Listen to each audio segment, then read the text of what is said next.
Olá pessoal, o vídeo de hoje vai ser de muita vergonha por causa destes meninos que estão aqui atrás. Como vocês já viram pelo título deste vídeo, hoje vou falar das leituras que abandonei. E estes abandonos, infelizmente, foram por vários motivos diferentes.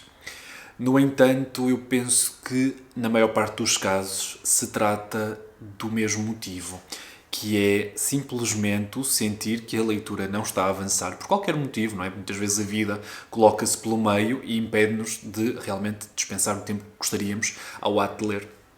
E então, mais uma vez, na maior parte dos casos, foi isso que aconteceu, mas não em todos.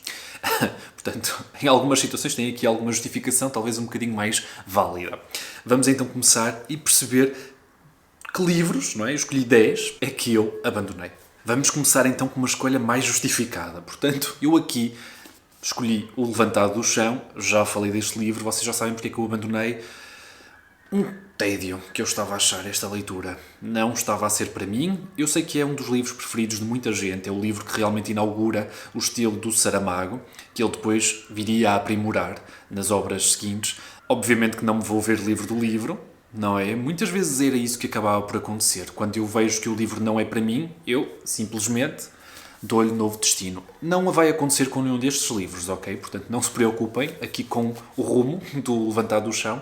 Ele vai permanecer nas minhas estantes. A verdade é que eu não me senti entusiasmado para terminar esta leitura. Fica para uma próxima. E se vocês não viram, vejam por favor o vídeo de 12 livros para 2023. Eu seleciono uma obra do Saramago que quero ler este ano. Mais uma vergonha. Uma escritora da qual eu gosto bastante, tudo o que eu leio da mulher é fenomenal, e este foi um livro que eu já tentei ler, se não estou em erro, 2 vezes, e nunca terminei. Não posso dizer que não estivesse a gostar, mas é uma leitura que realmente exige bastante do leitor, e então, aquele motivo generalista que eu dei então no começo, a vida pôs no meio, e impediu-me então de dar a devida atenção a este livro, e estou a falar do Memórias de Adriano, da Eugênia. Eu tenho esta edição, não terminei. Penso que da última vez terei lido cerca de 100 páginas. Olhem, ainda tem aqui marcador. Vejamos onde é que eu ia. Marcador da Leia. E eu ia na página 120. Portanto, praticamente a meio do livro. E não terminei. Memórias de Adriano. Felizmente, ao contrário daquele do Saramago, eu decidi incluir este livro nos 12 livros para 2023. Será lido. Vai ser lido. Mais uma vergonha.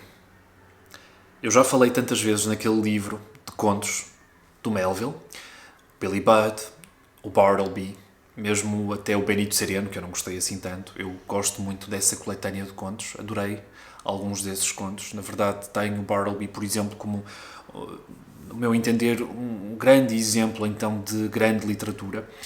E, obviamente, estava entusiasmadíssimo para partir para aquela que é considerada, por todos, não é? Na generalidade, a grande obra do Melville, que é o Moby Dick. Um livro que eu comecei com o Emanuel e ele realmente conseguiu terminar, eu não. Mais um livro, eu deixei aqui o marcador para perceber onde é que eu ia e eu já ia na página 192. Portanto, já tinha, não vou dizer um terço, mas pelo menos um quarto do livro lido e parei. Parei, não era porque não estava a gostar, estava a ser uma leitura fantástica, maravilhosa. Estava sim naquela parte em que ele estava a introduzir as descrições das baleias. Torna-se um bocadinho mais fastidioso, mas não, lá está, não abandonei por esse motivo. A vida realmente interferiu aqui um bocadinho com esta leitura, não me estava a sentir capaz de ler, estava a chegar muito cansado a casa e a leitura não era de todo prioridade, ficou encostado e, como vocês sabem, eu prefiro voltar aos livros do começo se tiver passado muito tempo desde a última vez que peguei neles. Será para ser lido do começo. Moby Dick, ok? Não incluí em 2023, porque ele é um livro muito grande, eu também não queria estar a assumir um compromisso para com as pessoas que realmente estão a ver os vídeos, mas quero ler, eu o mais em breve possível. Agora outro livro, à semelhança ali do Saramago, que eu não posso dizer propriamente que a vida interferiu com o processo de leitura. Não, eu simplesmente não estava a gostar nada disto. Mas nada mesmo. Digam-me, por favor, se vocês gostam deste livro. Estou a falar do Dr. Zhivago. Não sei o que isto foi, pelo menos estas páginas que eu li. Vejamos se eu tenho aqui marcador. Olhem, não tenho marcador, devia ser um marcador que eu gostava imenso e que não estava disposto a deixar aqui neste livro, mas posso dizer que tenho marcações até à página 88. Portanto, até à página 88 eu tinha feito algumas marcações, talvez tenha lido um bocadinho mais à frente e terminado aqui uma das partes. A verdade é que não estava a gostar nada desta leitura. Mas pronto, não posso dizer que tenha lido bastante do livro, ou o suficiente para ter uma opinião, obviamente que não, para isso teria de ler o livro todo, mas digo apenas que estas primeiras páginas não me entusiasmaram de todo. Estava a achar um livro muito melodramático, não propriamente uma escrita fabulosa, não posso dizer que tenha encontrado isso. Talvez tenha sido um bocadinho injusto com este livro. Eu, na verdade, estava à espera que o Boris Pasternak me fosse dar tudo o que o Tolstói ou o Dostoiévski me dão quando eu os leio. Não foi propriamente isso que eu encontrei aqui neste livro. Vou passar... Não, vai continuar nas estantes. Hei de dar nova oportunidade e depois falamos. Mas... não estou propriamente entusiasmado para partir para esta leitura novamente. Aproveito para mostrar aqui a edição, que é muito bonita, da Sextante. Okay. Mais outra vergonha literária. Eu, aqui há uns tempos, peguei neste livro, do Charles Dickens, História de Duas Cidades. Porquê? Porque era o único Dickens que eu tinha cá em casa. Vocês sabem, eu tenho aqui uma coleção destes livros da civilização e eles escolheram este romance do Dickens para fazer parte da coleção. Portanto, foi o romance do Dickens durante muito tempo único que eu tinha cá em casa, não é? Além ali dos contos de Natal que eu tinha numa edição um bocadinho diferente da, se não estou em erro, do Planeta de Agostini. E posso dizer que essa edição permanece ainda o único contacto que eu tive com Dickens, além então desta leitura falhada do História de Duas Cidades. Essa edição do Dickens, do conto de Natal, tinha também um outro, se não estou em erro, Os Sinos, qualquer coisa assim do género, do qual eu gostei também bastante. A verdade é que esta História de Duas Cidades, mais uma vez, vejamos se eu deixei aqui algum marcador, se identifico o lugar, penso que não. Não, nesta não estava a usar marcadores quando estava a fazer esta leitura, mas penso que terei lido cerca de 100 páginas também. Não me estava a entusiasmar, uma leitura que apesar de tudo não era a mais fácil de todas, não é? Vocês, se não sabem do que trata este livro, também o título acaba por indicar um bocadinho do que trata, não é? Mas acaba por desenvolver ao mesmo tempo dois plots em duas cidades, Londres e Paris, e a forma como os personagens estavam interligados não era a mais perceptível, digamos assim, mas também já comecei este livro há muito tempo, não me lembro do que li, não é? Já foi há mesmo bastante, e espero que desta vez, talvez com um pouco mais de maturidade, consiga encarar a leitura de outra forma. Passemos... Não, vou deixar esta para o fim, que isto é uma desgraça. Eu ia tirar já esta, mas vou deixar esta para o fim. Mais uma vergonha literária, mais uma vergonhazita literária, não é? Portanto, muitas vezes eu falo do Conde de Monte Cristo, Conde de Monte Cristo para cá, Conde de Monte Cristo para lá. Eu acho um livro sensacional que nos dá um pouco de tudo, não é? Portanto, dá-nos, acima de tudo, uma história de vingança sensacional. Uma história para a vida, não é? Algo que nos marca com personagens fabulosos. Apesar de tudo, eu não consegui terminar a história mais conhecida, talvez, do seu escritor, que é Os Três Mosqueteiros, e estou a falar do Alexandre Dumas. Este foi um livro que eu comecei há alguns anos. Vejamos novamente se eu tenho... Por acaso tenho marcação, porque ele tem marcador. Deixei-o na página... Vejamos aqui... Na página 246. Mais uma vez, eu não leio propriamente 10 páginas e pouso, não. Estamos a falar de algumas centenas de páginas lidas, pois o livro é abandonado. Portanto... E é sensivelmente aqui com isto lido, quase um terço, se não estou em erro. Mais ou menos. Não deu para mim. É uma história completamente diferente do Conde de Monte Cristo, e não há nada de errado nisso, não é? Mas lá está, ia com determinadas expectativas que saíram defraudadas, não é? Eu também não queria propriamente encontrar um Conde de Monte Cristo 2. Não é isso que o leitor deverá fazer. As expectativas às vezes funcionam mais como obstáculo do que outra coisa, não é? Não tem grande propósito no ato de ler. É um livro diferente, um livro mais juvenil na sua abordagem, mas que eu pretendo visitar, começar do início, sem dúvida, não é? Enfim, conhecer aqui um dos grandes clássicos que marcou o século XIX e talvez até a infância de muitas pessoas, quem não cresceu com o D'Artagnan, uma história inspirada aqui na obra dos Três Mosqueteiros e muitas outras adaptações que este título teve. E penso que até vai sair uma nova adaptação. Será que eu vou ler este livro antes de a ver? Mais uma vergonha completa. Em Busca de Tempo Perdido, aqui o primeiro volume do Lado Swan. Este foi um livro que eu iniciei, por acaso não deixei o marcador, mas tenho marcações até à página, vejamos, até à página 169. Okay, tenho marcações até esta página, portanto tinha lido, novamente, um terço do livro. Um livro que me estava a agradar bastante. É um livro diferente no sentido em que não oferece ao leitor propriamente pausas definidas pelo próprio escritor. Se vocês quiserem, podem simplesmente pegar no livro e ler do início ao fim, porque ele oferece-vos muito poucas pausas. Portanto, é uma leitura que se faz quase corrida. Por outro lado, é quase como se o escritor estivesse a dizer ao leitor: olha, parem onde vocês quiserem. Como vocês saberão, este é o primeiro volume de 7, que compõem então a obra-prima deste escritor, do Proust, e eu pensei que tivesse chegado então a minha altura de ler este livro, mas a verdade é que isso não aconteceu. Vou recomeçar. Mais uma vez, não prometo que seja para 2023, não prometo que seja para este ano, mas sem dúvida será um livro ao qual eu vou certamente regressar. Claro que não pode ser numa altura em que eu esteja propriamente avesso às leituras, não é? Porque 7 volumes é preciso um grande compromisso. E eu planeio um dia fazê-lo. Digam, por favor, se vocês já leram este livro nos comentários. Aliás, se já leram a obra completa do Proust, Em Busca de Tempo Perdido. Outro livro que ficou, este não vou dizer abandonado, vou dizer em stand-by, porque ele foi publicado em vários livros diferentes durante vários anos, e eu li os 2 primeiros, mas depois não continuei. Para todos os efeitos, o volume, eles estão aqui todos reunidos, ficou por terminar. E estou a falar do A Vida e Opiniões de Tristram Shandy, do Laurence Sterne.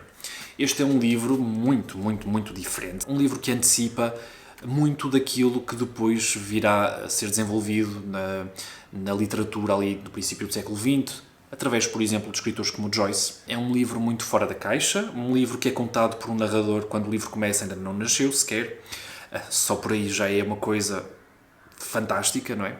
E a verdade é que eu terminei aqui, tenho pelo menos marcações até à página 143, mas lembro-me perfeitamente de ter terminado os 2 primeiros livros. Portanto, eles aqui dividem em volumes. Eu li até aqui. Vejam que tem até um marcador do Frederico Lourenço. Tinha isto do livro lido. Não vou dizer um quinto do livro. Quantos volumes são? Por acaso já não estou recordado de quantos volumes tem este livro. 9. Tem 9 volumes. Nesta edição da Antígona. Não posso dizer que não estivesse a gostar. Também não foi o melhor que alguma vez li, não é? Mas é um livro de veras interessante, que eu tenho mesmo muita curiosidade e um dia chegarei a ele e lê-lo-ei do princípio até ao fim. Cá está. Tristram Shandy. Digam mais uma vez nos comentários se já leram este livro do Laurence Sterne. Esta é uma vergonha literária mais recente. Um livro também que ficou durante muito tempo parado e agora eu pretendo voltar ao início. E estou a falar do Homem Sem Qualidades, do Musil.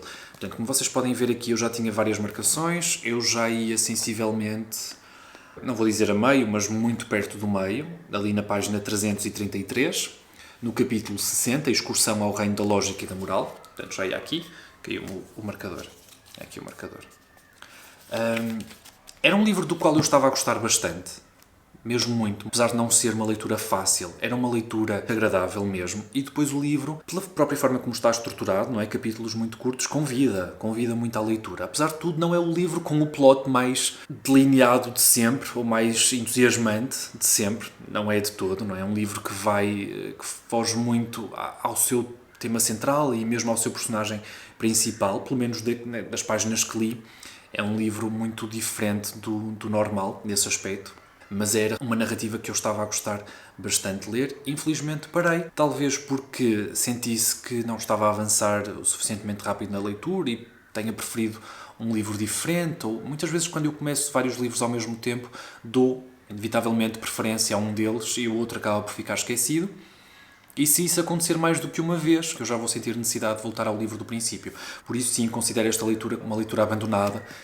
Vai ser reiniciada sem qualquer dúvida. Aqui uma edição da Dom Quixote, do Homem Sem Qualidades. Esta é uma obra que cá em Portugal está publicada em 3 volumes. Se não estou em erro, este foi o primeiro livro que o Musil publicou, depois terá publicado o seu segundo volume. O terceiro volume, que foi publicado pelo Dom Quixote, é uma compilação de inéditos, de escritos relacionados com esta obra que foram postumamente publicados. Se não estou em erro. Cá está, O Homem Sem Qualidades. E por fim, aquela que é sem dúvida a minha maior vergonha literária, uma grande desilusão, que é nunca ter lido, ou nunca ter terminado, a Ilíada do Homero. Eu já tentei ler este livro 2 vezes, infelizmente nunca o concluí, e não é porque não estivesse a gostar da sua leitura.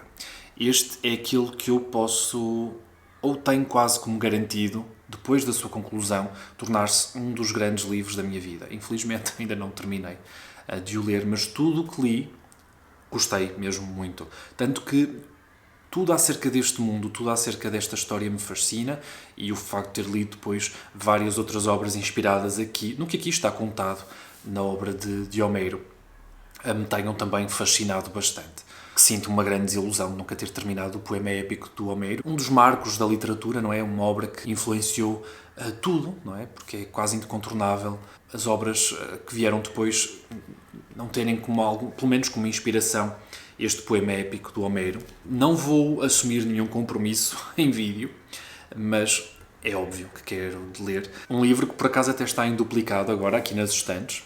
Tenho também a Odisseia, nestas edições da Quetzal. Não vou ler a Odisseia sem ler antes este. Sei que na altura, quando estas edições saíram, muita gente leu a Ilíada e eu sentia-me empolgadíssimo para ler também. A verdade é que não se proporcionou. Não vou justificar com nada em específico, até porque não me lembro propriamente porque é que não terminei este livro. Posso até partilhar aqui um facto curioso acerca desta desistência. Está relacionado, não é? Então, com este livro, que é o facto de também termos de assumir estes nossos falhanços, não é? Porque apesar de sermos leitores há muito tempo e de termos então essa bagagem e alguma experiência, não é? Podemos dizer, nem sempre conseguimos dar bom rumo às leituras e muitos livros ficam pelo caminho por um motivo ou por outro.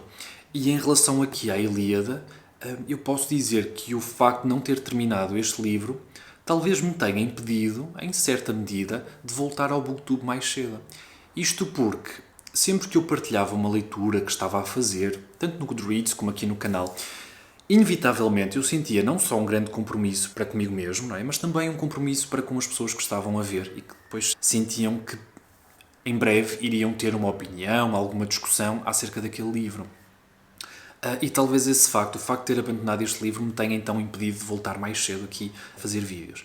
Coisa que eu agora me apercebo que é simplesmente ridícula, não é? Nós temos que abraçar o falhar, não é? Que faz parte de todas as experiências da vida, não é? Nós não fazemos tudo bem à primeira. E é importante falar não só daquilo que não corre bem, não é? Mas também falar daquilo que se gosta e falar daquilo que não se gosta tanto. Por isso é que é importante englobar aquilo que planeio, pelo menos ser um diário das minhas leituras, falar de tudo abertamente, daquilo que corre bem, do que corre menos bem. Se vocês mostrarem interesse nos comentários, talvez eu faça um vídeo dedicado sobre aquela resenha semelhante aos Book Talks, para debatermos um bocadinho este tópico. Eu espero que vocês tenham gostado de saber aqui algumas das minhas vergonhas literárias e vemo-nos então no próximo vídeo, ok? Tchau, pessoal!